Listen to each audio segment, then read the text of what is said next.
I do think he was playing a little bit of chess with our European allies to get them to care about Greenland because he didn't think that they were paying enough attention to this vulnerability that China and Russia were certainly happy to exploit.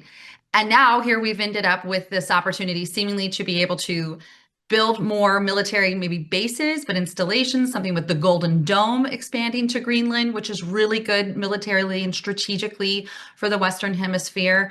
And it looks like there's even an opportunity there to maybe buy their minerals and utilize their resources. But I did think it was really good, one last thought here, that he cleared it up right out of the gate to say, we're not invading Greenland. Don't worry about it. You can come out of your bunkers. I think that was good for everybody. Everybody, you saw even the stock markets kind of take a deep breath. First of all, he's not playing chess. He's playing Jenga. And we are very lucky that the entire, stack didn't fall on top of him. I mean, I think he's literally playing the board game Risk, right? In which Greenland is part of the North very American important landmass. territory in Risk. It's even better if you have Greenland and Iceland and North America. Yeah, exactly. But it's to me, the damage is done here, right? Our European allies are now saying that the post-war order, which has mostly benefited the United States of America, I might add, and all of us as Americans, is over. And they need to start thinking about their own post-war order, right? I don't know who got to the president. I'm happy they did. I'm not giving him any credit. I'm not giving him, it's like if there's an arsonist who puts out their own fire, this happens like every time with this man. He starts these fires, then he backtracks, and everybody's like, oh, yay, he backtracked. Let's give him credit for backtracking. I don't know what deal he made with NATO.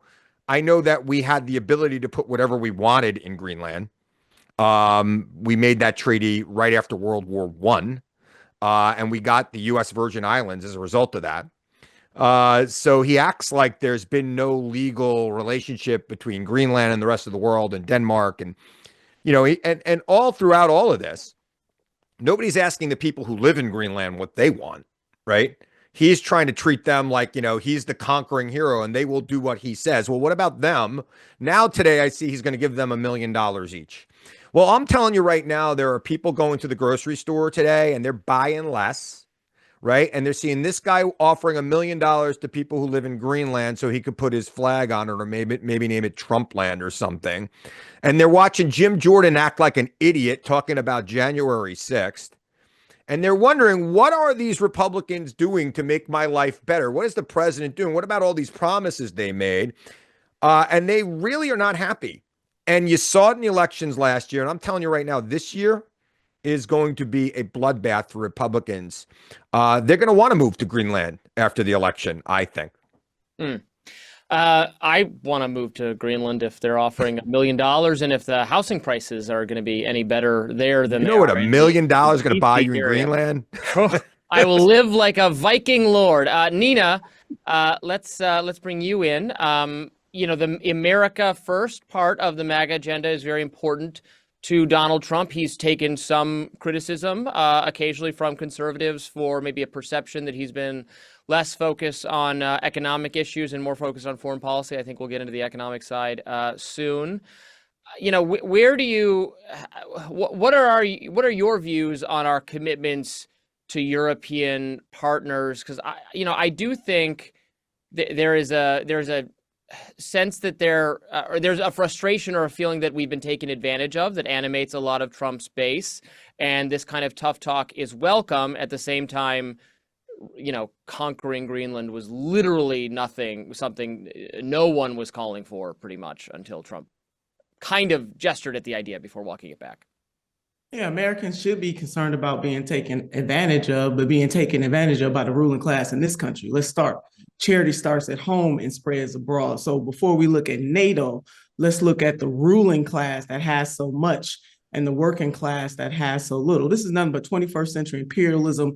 It's just like my neighbor coming over to my house and saying, Senator, I'm about to take your house because I got to take your house to protect my house. And I don't care what you got to say about it. I'm taking your house because I can. I got more weapons. I got bases all around the world. I spend more money on weapons than anybody in this neighborhood. And that's pretty much what the United States has done. as much as I do not like 99.9% of what President Donald J. Trump does, if another nation decided, oh, we just want to take over, we want to take over California because it's in our geopolitical interest to do so. And by the way, we're going to kidnap the president and the first lady because they're anti-Muslim. I would have a problem with that. And so I have a problem with this is nothing but a remix of Eurocentric imperialism that most nations of color 100%. certainly understand. It is wrong. We are supposed to be making progress, not regressing. And just because the United States can do something doesn't mean that it should. And I'm right where Chris is in terms of what do the people of Greenland have to say? Well, they've already spoken. Well, yeah, they've already said imperialism for Denmark to control it too. Then, listen, I mean, but Robbie, that's not on the table right now. We're talking about the United States of America, and as far as giving citizens of Greenland money, well, my people want our reparations too. So since you passing out money, then you need to pass out money to the descendants of enslaved people in the United States. But you're already part of the country. We're trying to sweeten the pot for them to join us. I get it. I'm just saying, now if we're going down that path, then my people got something to say about it too. We in line. And I even better, you're going to spend $800 billion on Greenland. How about healthcare for Americans? Let's do universal single payer health. Like, what are we talking about here? We can't universal child care, Chris. We're going to buy that. Okay. We're gonna buy an ice sheet. I mean, we have. Can we deal with homelessness? Okay. Can we deal with unhoused I think the administration is going to say, Cassie, correct me if I'm wrong, that this is an important. Healthcare. We should do more things for Americans, but the primary mission, objective, role of the federal government is to protect the homeland from foreign adversaries, of which our main ones are Russia and China. And I agree. I'm not going to conquer Greenland. I don't want to take it without their willing. If they wanted to be part of the U.S., they should be part of the U.S. If they want to be part of Denmark, they should be part of Denmark. If they want to be their own country, they should be their own country. Fine. You're not going to get any disagreement from me on that. But we don't want encroachment of China or Russia into our hemisphere. And this is a lightly protected. It's protected by us. And so we have to have some, I think Trump was saying, what do you say to this, Cassie? There's some administrative role for the U.S. over this landmass that is of strategic importance and could be taken advantage of by China. Yes, for the record, I think it's both. I think there's a walk and chew gum element here. It's not a trade-off situation. It's not if you choose one, then you're abandoning the other priorities at home, which I know we're going to get to in a minute too. But in terms of China and Russia encroaching, we know they're doing it already in the Western Hemisphere, in South America, as that conversation got going with Venezuela. But also in terms of this being held open, we used to have far more military installations post World War II than we do today. What do we have there today? One, maybe two, but I think one. And I think there used to be 8 or so. So we have effectively abandoned it, leaving this gaping hole. And as you see that our adversaries are working on transatlantic missiles, devices to get to us, this buoys our ability to protect our sovereign borders. And Europe is not stepping up. I mean, I was in Germany 2 years ago and they were spray painting broomsticks to put on the ends of guns on tanks. So they're having their own set of issues and they're not prioritizing it because they're expecting the United States to do it. So while I'm not going to pretend to be a sycophant for taking Greenland or anything, I do think that there is a strategic element to this that shouldn't be dismissed. Well, but we had the ability. We had the ability to put whatever we wanted on Greenland. We didn't need to take it. We don't need to give $1 million to every Greenlander.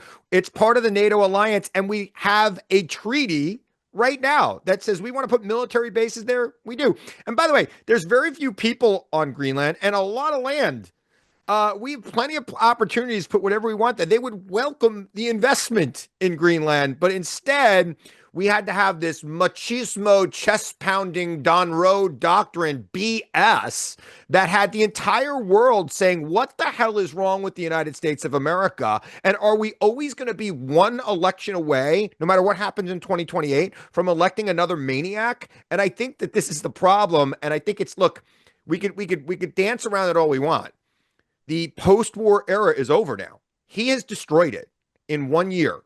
And it is not good for us. We have been the primary beneficiaries of the boom in the world economy after World War II. No one else has benefited like us. He wants his supporters to think that we all have it so bad and the rest of the world is screwing us. That is the exact opposite of what's been happening the last, 75 years. But is a ridiculous. post-war Exactly. milieu where we're paying more for the defense of Europe than the nations of Europe, where this primarily fell on as it was a U.S. responsibility, even as Russia is a them problem. They're worked up about it. They're frightened about it. But Trump actually got them to contribute more money to their own. Even Hillary Clinton gave him credit for doing that. We were spending all that money because we wanted to, because the defense industry is the biggest industry in this country. Okay, well, that's not a good thing. I mean, it's not a good thing. Like, this is how dumb the president is. We want to be in this position. We are in this position because we have historical. Who's we? I don't want to spend more money on defense than anyone else. I'm talking about the United States of America way before President Trump